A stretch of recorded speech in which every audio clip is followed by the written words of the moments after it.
வந்து ABC ABC ABC ஞாபகம்னா ஃபயருக்கு வந்து class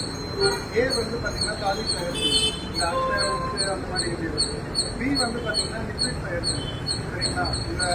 spinner paint அந்த மாதிரி ஐட்டம்ஸ் தெரியுது அப்படின்னு சி வந்து எலக்ட்ரிக்கல் ஸோ இது வந்து பார்த்தீங்கன்னா எல்லா டைப் ஃபயருக்குமே யூஸ் பண்ணுவோம் அதனால தான் இதோட பேர் ஏபிசி சரிங்களா இது ஏன் வெளியே மட்டும் வச்சுருக்கோம் உள்ள ரெகுலர் ரீசன் என்னன்னா இது வந்து ஃபயர் இப்போ எதில் இருந்தாலும் எலக்ட்ரிக்கலில் ஃபயர் இருந்தாலும் சரி எதுனாலும் அணைச்சிடும் பட் ஆனால் அதை ரீயூஸ் பண்ணுறது இந்த பவுடர் போய் ஃபுல்லாக போட்டு ஸோ அந்த மாதிரி நம்ம இப்போ காஸ்ட்லியான ஐட்டம்ஸ்லாம் அடிச்சு அந்த பொருள் வேஸ்ட் ஆகிறதுக்காக தான் CO2